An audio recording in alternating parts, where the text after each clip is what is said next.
In this episode, the world's most advanced ice station. We have this fabulous station that enables us to operate in a year-round way. In the planet's toughest location. We are actually just coming to a bit of a sticky spot. And the innovative pioneers of the past. What do we see? It is amazing! Wow! Can you imagine the ships cutting through the ice pack like that? That made the impossible possible.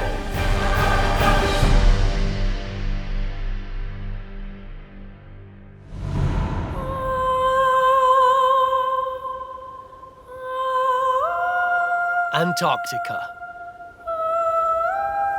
The world's largest wilderness.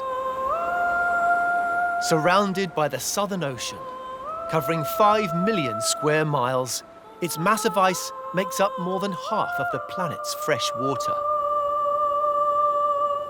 For 60 years, this unique environment has played host to groundbreaking scientific research carried out by the British Antarctic Survey.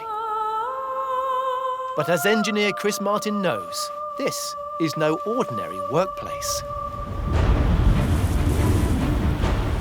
At the end of the day, you are here on your own. It could be minus 50 and blowing about 50 knots as well.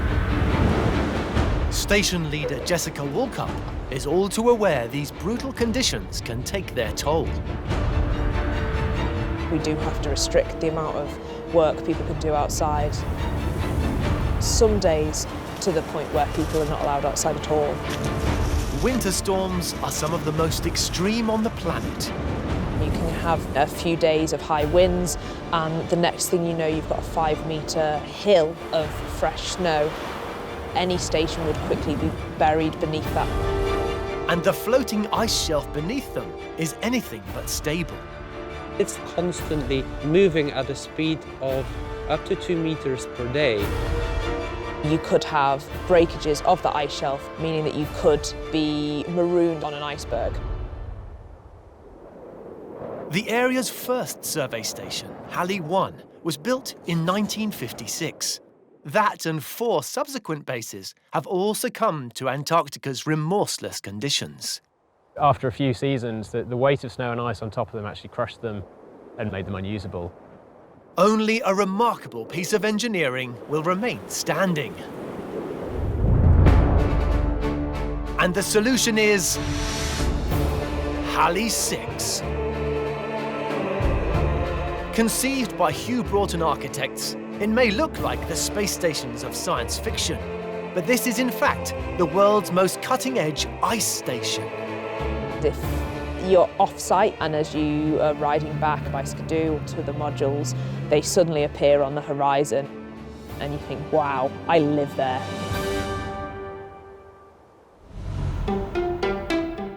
Located in Antarctica on the Brunt ice shelf, this 1,500-metre square modular structure is made up of 8 prefabricated units.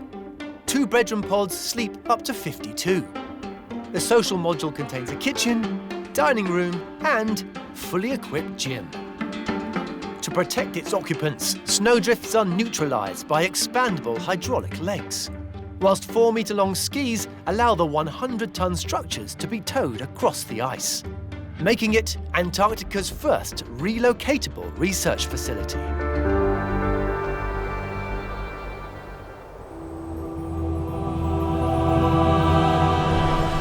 Halley VI is an extraordinary engineering achievement. But before its designers could even contemplate construction, they faced a seemingly impossible problem. The biggest challenge of being on the Brunt ice shelf is the isolation.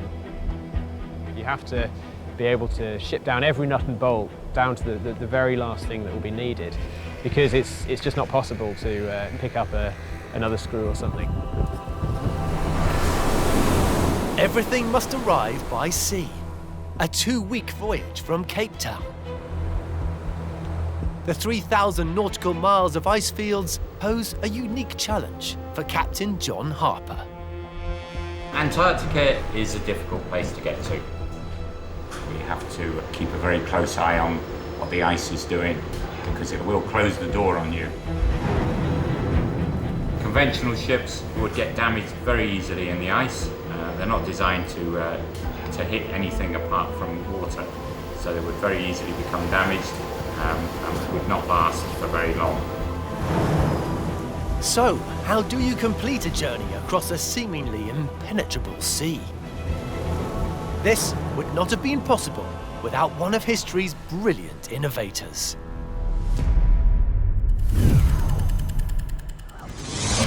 Throughout time, ice has often been about having fun. Ta-da! 5,000 years ago, Scandinavians strapped animal bones to their feet to skate across their frozen lakes. Fantastisk routine. During the early 1900s, ice was used to race, by whatever means. Hey, watch it, you bum! While saw-driven ice harvesters helped develop luxurious tastes. Oh, I wanted strawberry. But despite its appeal, getting from A to B on a ship was a major problem. Honey, I'm home. What? Engineers needed to think again. Oh,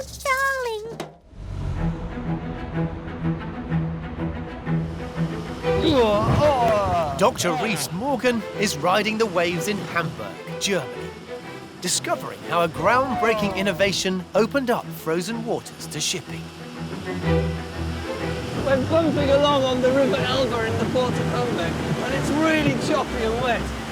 But one of the problems we're not experiencing today is what happens in extreme weather conditions, and that's ice. 70 miles from the coast, Hamburg's freshwater has historically been susceptible to freezing in winter. With today's warmer average temperatures, freezing of the harbour is rare. But in 1871, it was a very different story. That year, the harbour froze over, not just for days, not even for weeks, but for months. With ships unable to come or go, business came to a complete standstill. And merchants were soon facing bankruptcy. The residents of Hamburg were so worried that they came out in gangs with pickaxes and shovels to try and break through the ice. But it made no difference. Local engineer Kyle Ferdinand Steinhaus began looking for a solution. Focusing on the ships themselves, he recognized their shape was the problem. Imagine this sharp, pointed edge of my sledgehammer is the bow of my boat. It's perfect for cutting through the water and the waves. But let's see what happens when it encounters the ice.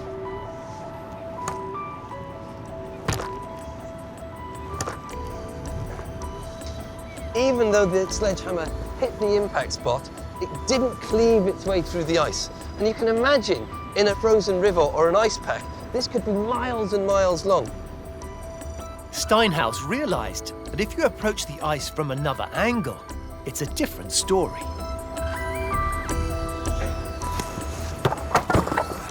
Wow!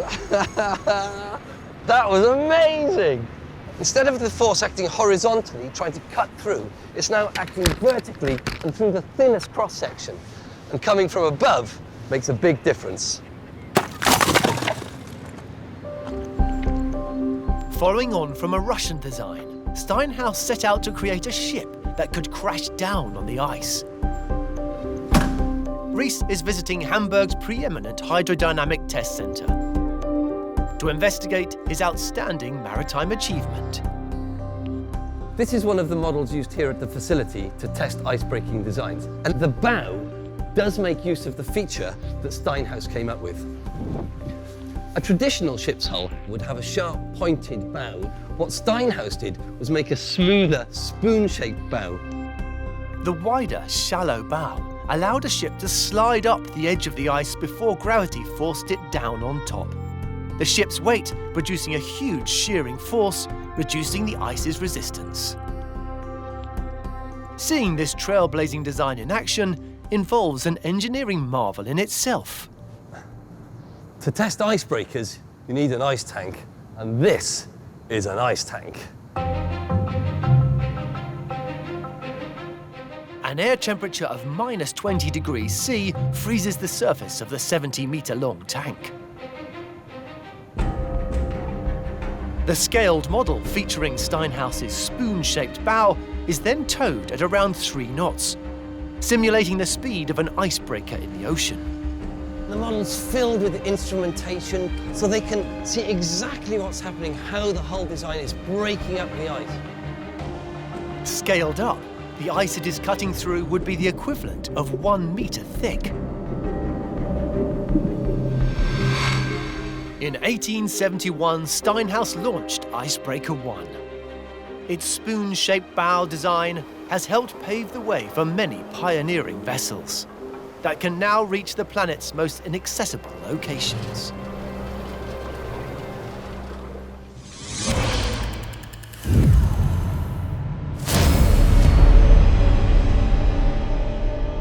To make the seemingly impossible journey to Halley VI in Antarctica, Captain John Harper and his crew take to the helm of a Steinhaus-inspired engineering colossus, the Ernest Shackleton.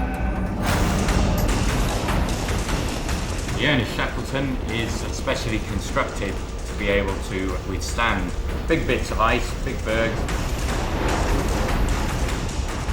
This 80-metre marvel tackles thousands of miles of frozen water in the treacherous Weddell Sea. We are actually just coming to a bit of a sticky spot. I'm going to head down there to those pools, but it's going to be a bit of crashing and banging.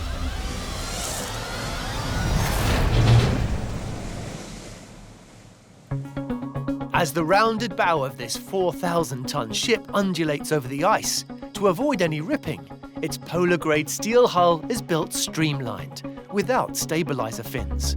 A further reinforced band of steel known as the ice belt runs down its length to avoid crushing from built-up ice. But in these extreme conditions, The bit that we're about to go through is probably 2 to 3 feet thick. power is also key. 2 diesel engines throwing out 7,200 shaft horsepower keep the ice at bay.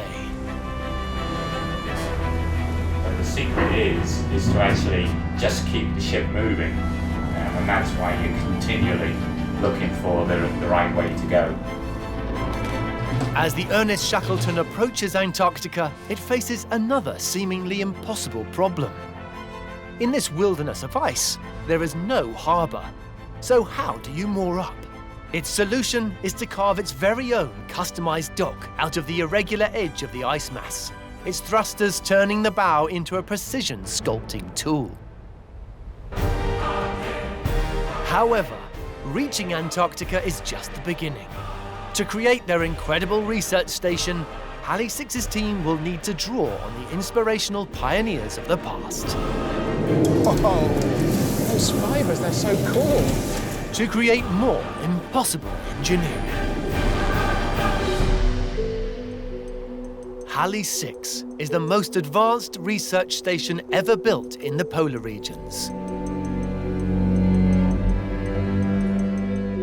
Engineered by AECOM, this modular structure is manned by up to 52 scientists and support staff, incorporating a meteorological observatory, 4 laboratories, and an air traffic control facility. But constructing this ambitious project posed many problems. With every piece of equipment brought in by ice-resistant ships during the Antarctic summer, Halley VI's designers only have a short weather window before 50-mile-an-hour winds and drifting snows return. The challenge of building a station in Antarctica is that the seasons here are very short. We're looking at 12 weeks maximum, really, between when you can start getting equipment and people onto site to start building, and yeah, then getting them off again 12 weeks later.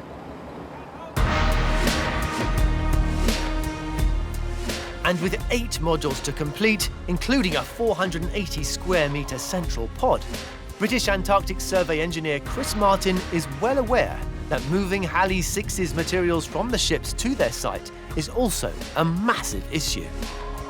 One of the things that had to be considered was that the largest piece of infrastructure had to be transportable. Our existing sledges had to be able to carry everything. So how do you build a technically advanced structure at lightning speed in the world's most inhospitable environment? Achieving this would not have been possible without another great innovator from the past.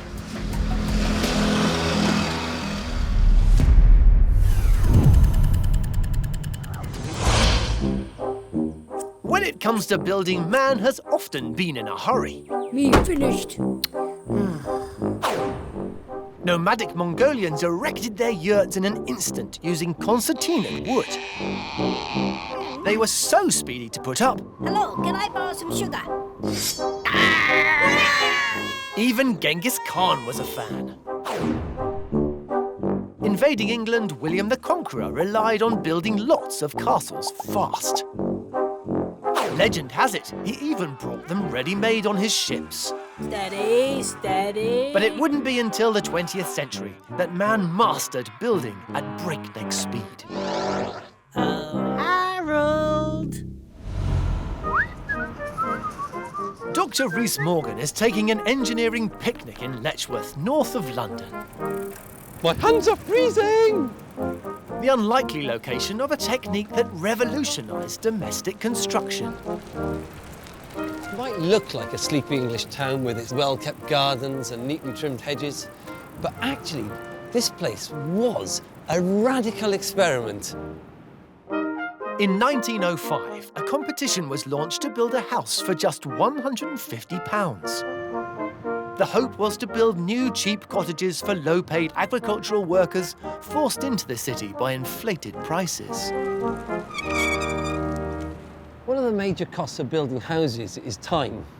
Traditionally in Britain, houses are built using bricks on a layer-by-layer basis. And the builders have to take time leaving spaces for doors and windows and so on. But the costs associated with this time meant that prices of houses in the country were way beyond the reach of the average farm worker. Solving this crisis meant building a home at an unprecedented pace. This house is revolutionary, not just in its looks. The main part of this house just took 36 hours to build. The design was the brainchild of Liverpool engineer John Brodie, who did away with traditional masonry techniques to build at lightning speed. Instead of building his house brick by brick, Brodie set each of the walls just like you would make the sections of a gingerbread house. These were then transported to site and assembled in double quick time. The roof on. It's looking pretty good. Okay. There you go. They were then pinned together and mortar would fill in the gaps. Well, my piping skills aren't quite as good as Brodie's concrete laying, but they're not bad.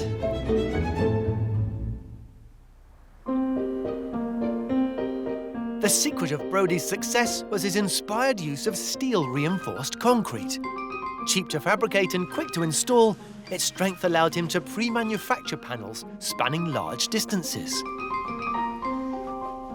Here in one of the bedrooms, this ceiling, the roof in actual fact, is a single slab of solid concrete brought down onto the walls at an angle. And with time of the essence, Brodie's connection methods are also super efficient. As we look up at the top, we can just make out the tie rods. These were the bolts that pulled the walls together and made the whole structure sound. Over a century later, John Brodie's prefabricated methods have been supersized.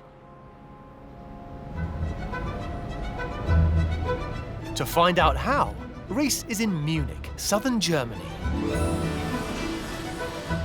Computer-controlled machines in this factory produce complete sections of homes.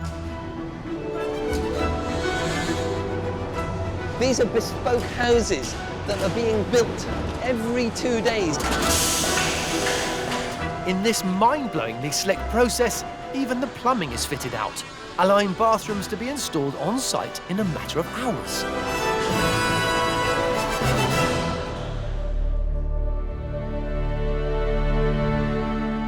The erection of these flat-packed feats of engineering also defies belief. This house took under a week to build, and actually some of them have taken just under 24 hours. I mean, this is precision engineering. Thanks to engineering pioneers like John Brodie, prefabrication is now used all over the world and enables us to build incredible buildings like this one in the background here in very short timescales and very cost effectively. It's just brilliant.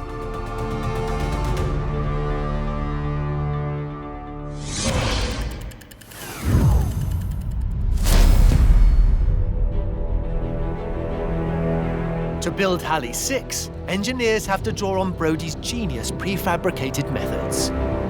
Shipping the entire station to Antarctica involves huge quantities of components. But as British Antarctic Survey's engineer Chris Martin knows, the first stage of construction starts 10,000 miles away. There were trial erections carried out in South Africa to make sure everything went together, because it's quite important to make sure that we have a viable concept before we arrive here. Once tested and shipped, 470 crane lifts unload 9,500 cubic tons of material before they are organised and transported on sledges. It's moving, all we've got to do is stop it now, in the right place, in about that much. Parked up, they form an astonishing 2.5-mile-long line of parts.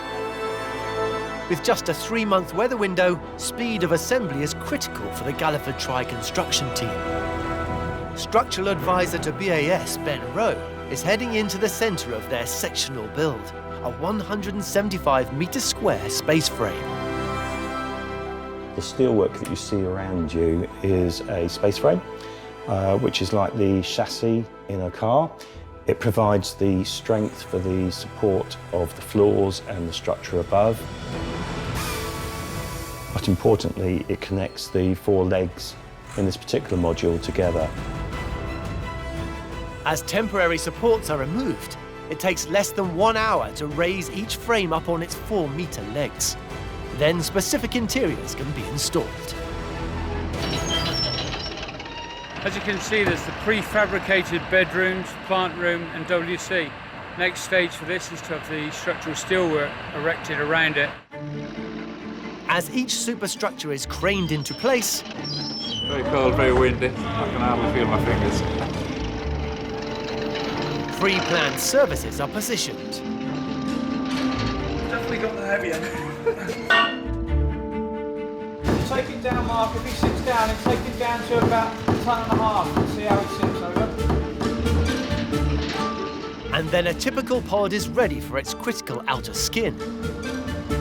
But in the face of winter snowstorms and temperatures as low as -56 degrees C, what lightweight material can possibly survive? To combat Antarctica's brutal climate, Halley VI's engineers would have to turn to another invention from the past.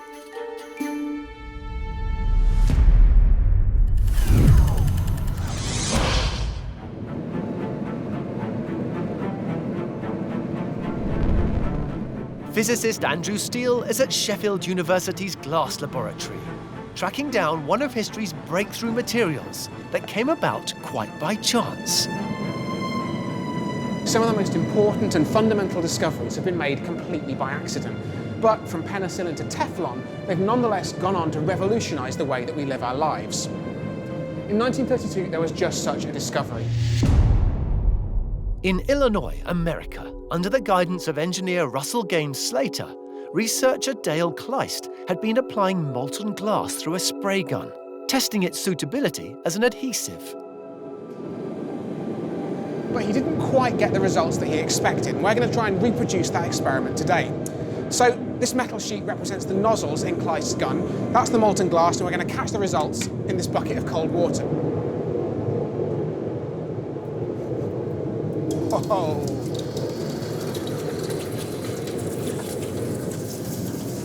You can see that as the glass comes through those holes, it makes these incredibly fine fibres. It's beautiful.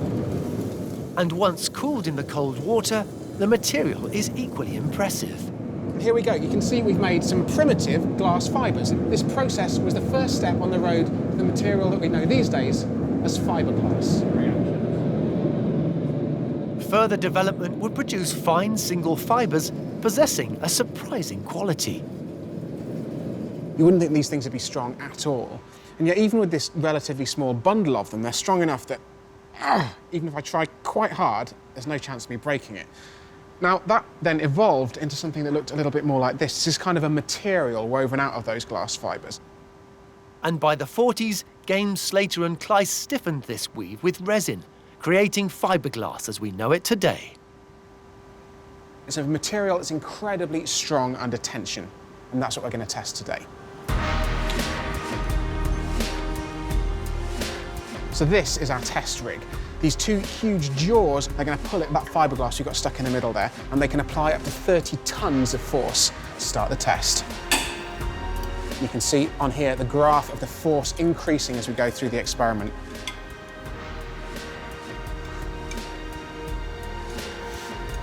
This is very tense. Ooh! And there we go. You can see a pretty clear line of failure there. And if we look on the graph here, you can read off, wow, that failed at 52,000 newtons, which is 5.2 tons. That's like 5 family cars. That piece of fiberglass was strong enough to hold that much weight. Even today, Kleiss and Games Slater's robust chance discovery remains a viable alternative to wood and sheet metal. Its tough, mouldable and super lightweight qualities standing up to the most demanding of environments.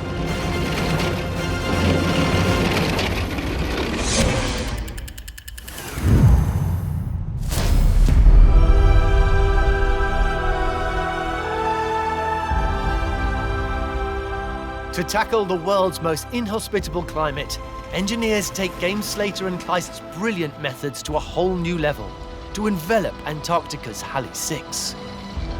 These panels are made of special low-temperature composites with a foam-filled liner. They're massively proof against the environment that we live in here.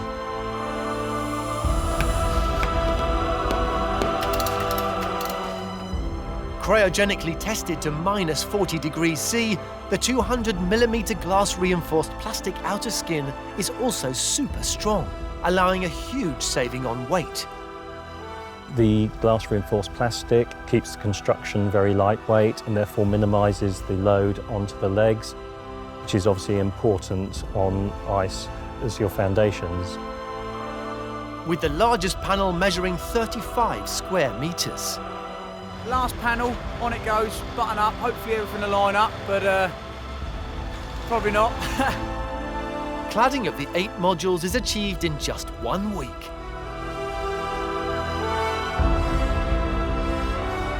Oh, that's good, we're there.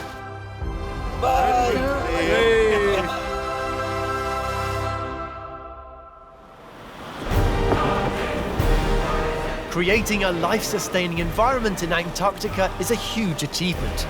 But for Halley VI to remain standing, engineers would need inspiration from another of history's genius innovators to produce more impossible engineering.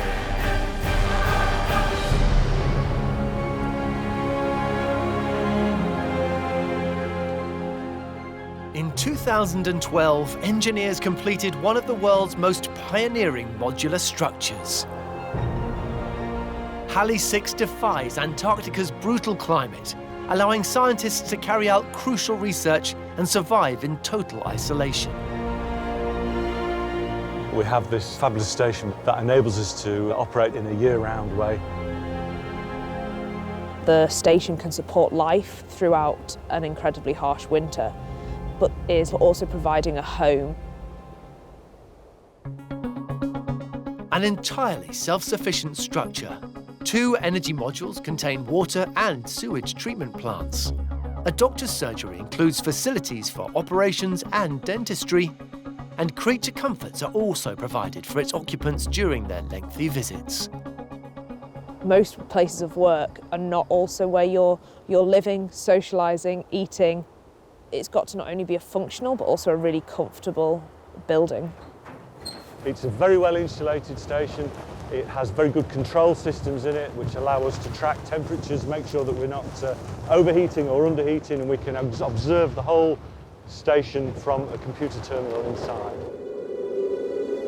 Halley VI's structure sustains life in temperatures below -50 degrees C. But if this engineering phenomenon is to reach its 20-year lifespan, it must deal with another force of nature. So we get so much snow falling every year here. Anything that's left here just gets buried very rapidly. Halley VI's 5 predecessors have been engulfed by these relentless conditions, becoming part of the ice shelf itself. So how can engineers rise above this seemingly impossible problem? Achieving this would require another of history's genius innovations.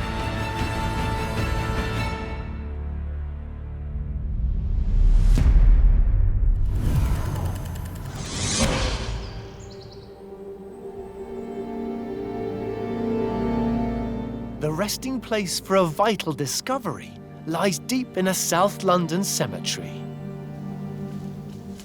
Scientist Susie Shee is on the trail. 15 feet below me is a unique piece of engineering history, but it's in a setting that's not for the faint-hearted.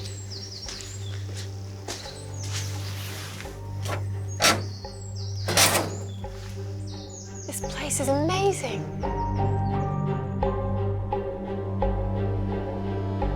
Never have guessed this was down here. Directly beneath the site of a former chapel lies a network of subterranean passageways. The 180-year-old West Norwood Catacombs was once thought to offer the perfect ending for aristocracy and the well-heeled.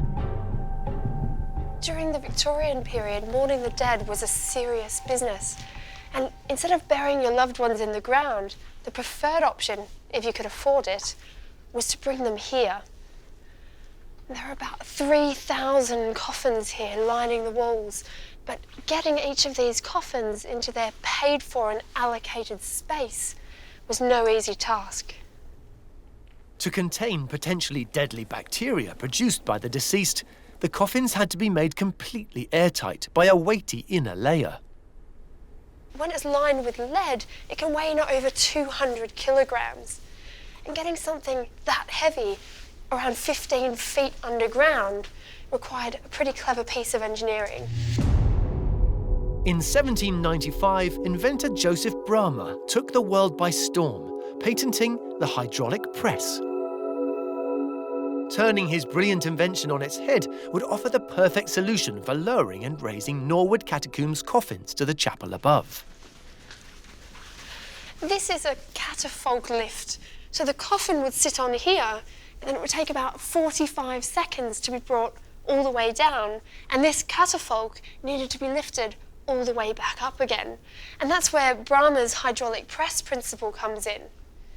And it all centres on this clever pump system here. So in operation, this handle would have been lifted all the way up, and a hydraulic fluid would have rushed into the cylinder. And then when the handle gets lowered back down again, the pressure would be forced through there to another larger piston, which then lifts the catafalque. In this water-filled system, the large strokes exerted on the small piston transferred to the large piston underneath the coffin, producing small, powerful movements. Inching up, it took 180 strokes for a 200-kilogram casket to reach the chapel above. It's a clever piece of engineering for something that's 178 years old.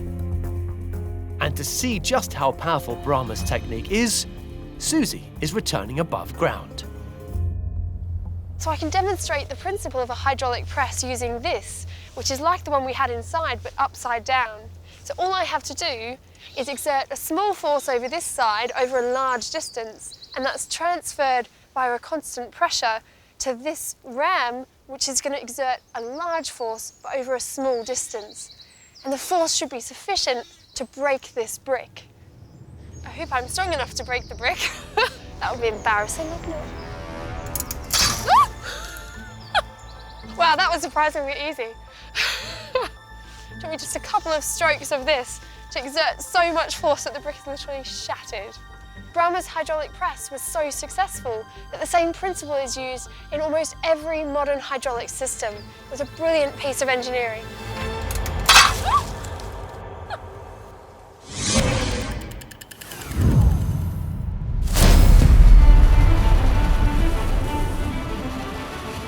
Faced with extreme drifting snow, British Antarctic Survey engineer Chris Martin can draw on Bramah's hydraulic genius to keep the 1,000-ton Halley VI above ground.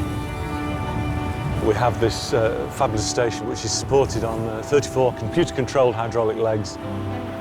Each telescopic leg is made up of two 45-centimetre cylinders, ingeniously controlled from within the space frame.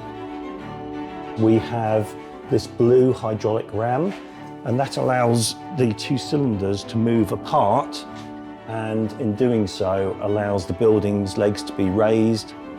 Every year when the winter storms are due, the 8 modules go through a metamorphosis. Extending leg 1. We simply start at one end of the platform and we lift up each leg individually and we pack snow underneath it. Each lift raises the leg 1.5 meters to the superstructure's collar. Once the entire 200-meter-long station reaches its backfilled level, Halley VI can then be lifted once more, ensuring it doesn't get consumed by rising winter snow. We can actually check inclination, we can spot movement, and we can advise the guys on the ground if anything needs to be done to accommodate movement in the snow.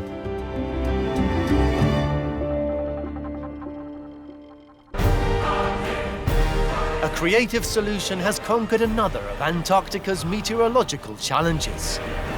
But one huge hurdle still remains. And Halley VI's engineers will need to call on another of history's great innovators. This is incredible! What a machine! To produce more impossible engineering.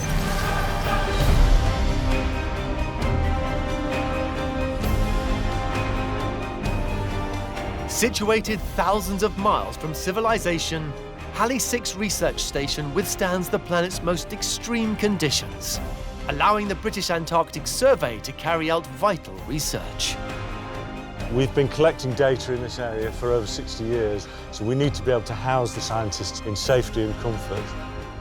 However, Halley VI faces another devastating force of nature. Its location, the Brunt ice shelf, is constantly moving and therefore unpredictable. The stresses in the ice shelf have opened up a crevasse that we call Chasm 1. This Chasm 1 has started to grow in the direction of our Halley VI research station. If we leave the station where it is at the moment, then it might mean that Halley VI will be on an iceberg. To avoid floating off into the Southern Ocean, Halley VI must relocate.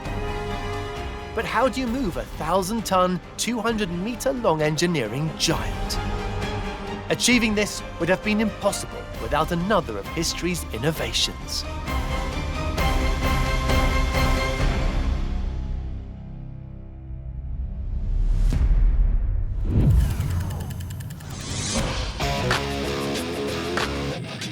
Mechanical engineer Daniel Dickrell is in Florida to unleash a truly mind-blowing feat of engineering. This is incredible! What a machine! It is amazing! This is an M18 Hellcat! One of the most successful armored vehicles America had in the Second World War! Reaching an astonishing 55 miles per hour, the Hellcat's top speed and maneuverability earned it legendary status on the battlefield.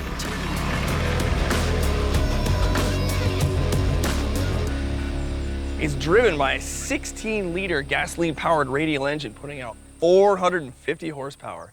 Now, the secret to the Hellcat's success is not that horsepower itself, it's how that horsepower gets from the engine to those tracks. And the key to this is down to the Hellcat's transmission. Up to the late 1930s, armoured vehicles such as the Sherman used standard manual transmission, similar to a road car, to transfer the engine's power to its tracks. Manual transmissions rely on moving mechanical power from the engine to the transmission through a series of interlocking metal gears. You get that wrong, and you have a horrible grinding noise that we all can recognize.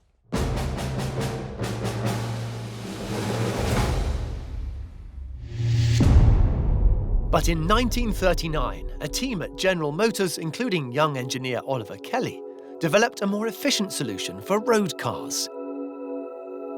Unlike manual transmission, the Hydromatic transferred an engine's power automatically through a fluid via two fan-like components in a sealed unit. And it works like this. We have two fans. One we're going to call the impeller, one we're going to call the turbine. The impeller is connected to the engine side. So what that means is we always have our impeller side moving. The second fan, representing the turbine that drives a vehicle's wheels, has no power source, taking its energy directly from the impeller's flow. It's not moving, right? So let's say I want to pull away, I take my foot off the brake. We notice the turbine slowly begins to turn. During World War II, Kelly applied his expertise to armoured vehicles, but soon recognised the transmission power delay would make the Hellcat's standing start a gigantic struggle. A slow start was going to be a problem. When you're trying to move a large tank on a battlefield, it could be potentially fatal. So Kelly's team complemented their auto transmission with another piece of engineering to create a torque converter. Fitted in the Hellcat, toothed stators are positioned in the middle of the fluid coupling, redirecting the oil flow from the impeller, increasing torque and allowing the turbine driving the wheels to get to speed almost instantaneously, creating an explosive standing start. And you can see just what a difference it makes when we run the Hellcat against one of the most successful vehicles of World War II, the Jeep. Daniel is recreating a challenge that they actually used during the 1940s. One that is almost impossible to believe. A race between an 18-ton Hellcat and the nippy lightweight 4x4. First up in this battle of transmissions, the manually operated Jeep is timed from a standing start over 100 meters. Go!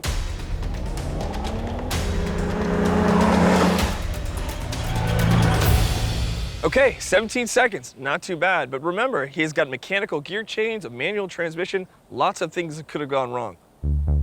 The Hellcat is 18 times heavier than the Jeep. Hellcat, are you ready? But is equipped with Kelly's groundbreaking auto technology. Go!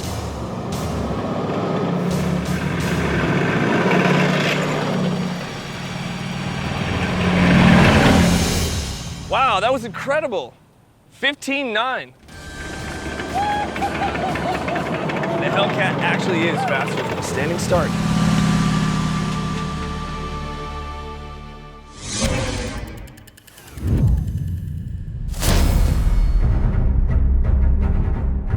In Antarctica, as the Chasm 1 crevasse creeps dangerously towards Halley VI, structural advisor Ben Rowe and his team need torque converters to shift their structure, which is around 6 times the weight of the Hellcat. We are relocating Halley VI 23 kilometres further up the ice shelf. It means that we're moving over 1,000 tonnes of building here. It's quite a big engineering task. The concept is that the station is modular, so it breaks down into 8 different modules, individually towed. To break the central module, Big Red, from the ice, we're not ready then. requires a staggering 60 tons of startup force. 3, 2, 1, engage.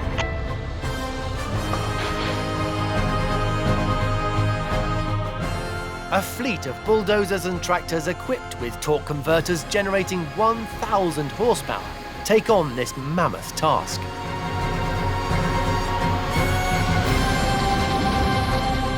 This substantial pulling power is helped out by another clever piece of engineering.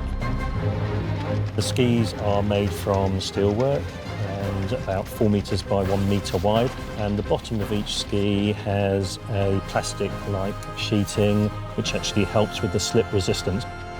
The combination of brute force and cutting-edge solutions complete Halley VI's seemingly impossible move in just 75 days.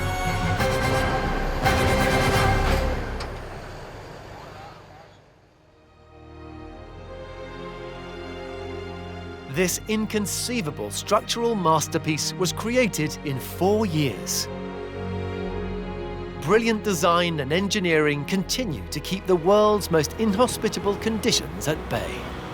On a day like this, the guys who've just come down to face the next winter's challenges will be wondering what they've let themselves in for. However, we have these very clever modules at Halley VI. By learning from the pioneers of the past, adapting, and making innovations of their own, engineers have set a new benchmark. They have succeeded in making the impossible possible.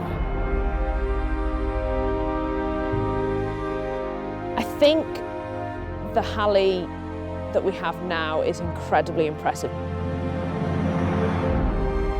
And if you are lucky enough to spend a winter here and you get to see the silhouettes of the modules against the southern lights, that's a really special experience.